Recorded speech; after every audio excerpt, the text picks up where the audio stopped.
we are to have you on the show, and I want to say congratulations on the brand new film. I absolutely loved it.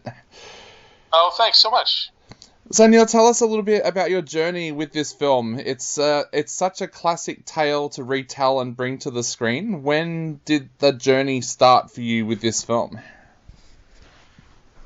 Well, I started, I'm always tinkering as a writer. That's kind of where I started, and so I'm in various stages with different scripts, and I had spent a couple of years working on the Van Helsing series in the States, and so I'd done a lot of Dracula research.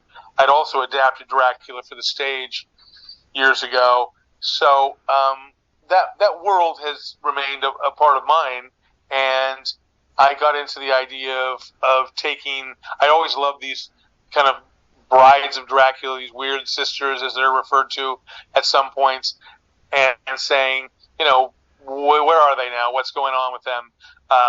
And not literally saying these are those three, but what where would they be today if that were the case? And so I was able to kind of take the idea of a bad date and meld that with something more like horror, and see where those two things would take me, and that's how I ended up with House of Darkness.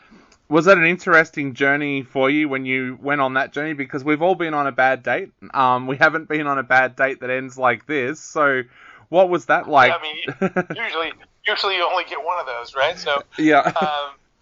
It was fun to part of the fun is the ending was being able to work with some real effects, not CGI, and play with that, but just to get good actors together and to create that dynamic and examine those things which I've been interested in for 25, 30 years of male, female power dynamics and all that.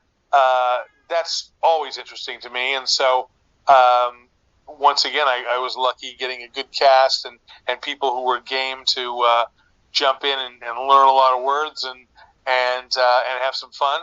And so that's we shot almost all nights, but it was still a fun time to create that world in a very limited space. We shot virtually everything in one main location, so it was a lot of fun. Now, I was going to say, you've worked on Van Helsing, you've adapted Dracula before for the stage. I grew up in a family where my grandmother is a Romney gypsy, so for her, the vampire is real. It's something that every day she would practice rituals to keep vampires away from the house. What is it? Oh my goodness! What is it for you that fascinates you about that world? Like, is there something about that world why you keep on getting drawn back to it to work on it? Well, it's a very intoxicating myth. It's a very, Stoker's book has been adapted,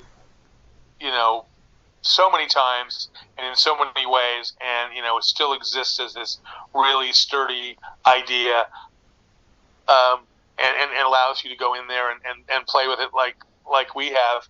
I've just the idea of a person being able to live forever, is because it's something that we as humans so far are not able to do. It's this touchstone of wish fulfillment that's both, that sort of like, be careful what you wish for. Something that, would you really want that to happen? Or at least in that way. It's kind of fascinating to think from both sides of the issue of being a vampire or being around vampires.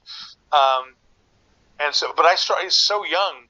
My mom used to, there was a Gothic soap opera in the States. I'm sure it's all over the world at some point, called Dark Shadows. Yep. And my mom got me hooked on that when I was just a kid, and she would literally let me stay home and watch it in the mornings before going to school, and then take me to school late and tell them that we had car trouble.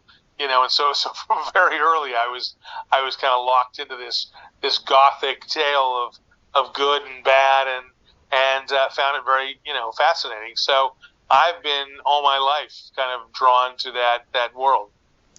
Now, you talked about something that I found made this film very special, the fact that it is set in the one location and it kind of has a bit of a claustrophobic feel because of that. Was that something that was there in your original script, or was that something that came about because of COVID? You dropped out there just at the end of your question. There was about the kind of one location. Yeah, so I was just asking, was that something that was there in your original script from the start, or did that happen because of COVID and having to tame things back for shooting? No, very much there in the original script. It was I started out in the theater, and I've made some things that are very, almost, even though they're films, still very theatrical. Like using a limited number of people in one setting. A movie like Some Velvet Morning could have been a play or a film. And I think this could have been the same thing. When I wrote this probably could have gone to the stage. But it felt like making it into film was the best idea, and so that's what we did. But I love that kind of control of a single environment with a few number, a small cast. So that's just a way that I like to work, and I got the chance to do it again, so I took it.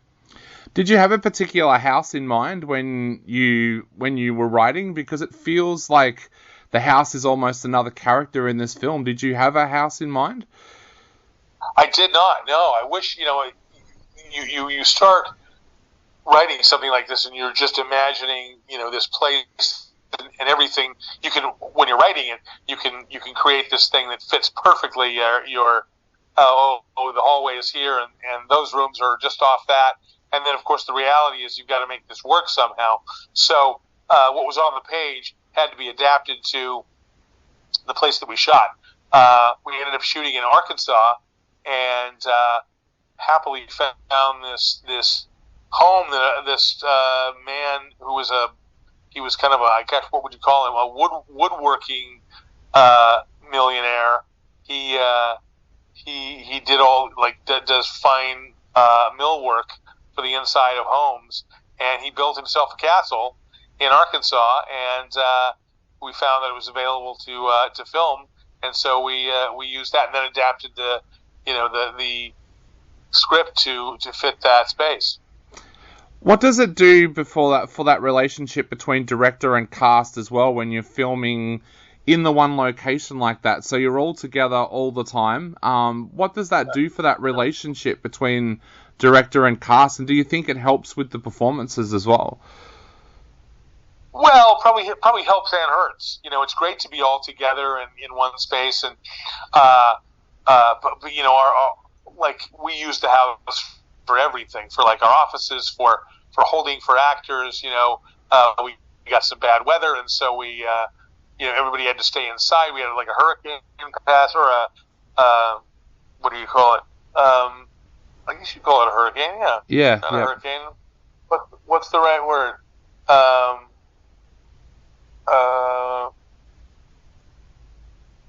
What's the one I'm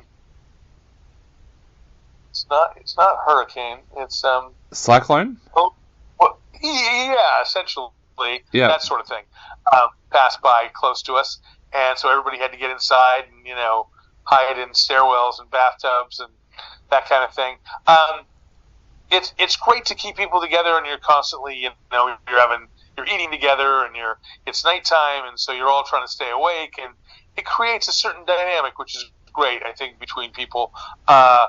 I wouldn't want to shoot an entire series that way, but as a one-off movie, it certainly worked to give us a sense of togetherness, and I think we found just the right place for us. Now, talking about the cast, you've got such an amazing cast in this film. Tell us a little bit about that casting process. Were Kate and Justin people that you were thinking about from the start, or did that purely come out through the casting process? All through casting. We had connections to to Kate and Justin. I'd worked with both of them previously, and so it was easier to get material to them. And when they agreed to do it, that really lit the green light for us to go off and make it. And I just got lucky with all 4 roles with people that I had worked with previously. And I think that also helps. Just, when you know that the days are going to be long and it's going to be a lot of material over the course of a short period of time, you can ask people that you know to push a little harder than people you might not, have ever worked with before. So I think I got lucky on both sides of the camera in that by having a lot of people along the way that I was familiar with. Now, Justin's establishing himself as a little bit of a cult horror actor with Jeepers Creepers and Tusk. What's he like to work with? He seems like one of those guys that I love the fact he can do comedy. I love the fact he can do horror. What's he like to work with? Well, a lot of times you find with horror, people want some comedy to come along with that because they want to, comedy makes people relax and it gets you in a place where you're ready to be, scared, to jump and be surprised. And so you find comedy and usually in some part of a horror film along the way. And he's just really good at playing both sides of that. I think he was the kind of guy who allowed us to watch the journey of a guy who thinks he's a nice guy and self-professes himself to be that, and watch him unravel a little bit over the course of an evening. Justin, I think, is a guy that most audiences look at and go, oh, nice guy, funny, all those things that allow him to say he is that and then show some of his other colors along the way. So he was able to walk that path really well in a way that I think some other actors might not have been able to. So Kate seemed to also, it seems on screen that she enjoyed her role a lot. What was she like to work with as well, and did she enjoy that role? I think she did. It's fun to be in that place, to be the cat, and toy with the mouse. And she is great at creating a kind of silence and just staring at you and kind of unnerving you that way. She did everything that we could have asked for that character, and I think that she had a great dynamic with Justin. They worked really well together, and it was evident right from the very beginning that they had a nice connection and created a great energy. Definitely. Now, Neil, I know we are running out of time very quickly, so I just had 2 quick questions before I go. First of all, we talked about how theatrical this film is. Is this a film that you could consider adapting for theatre one day? Sure, I would be open to that. It is one that you could honestly make work on stage. There's a dream sequence in there that would be harder to pull off, but it's one that doesn't even really have to be there. If you had to take that out to make it work on stage, you could.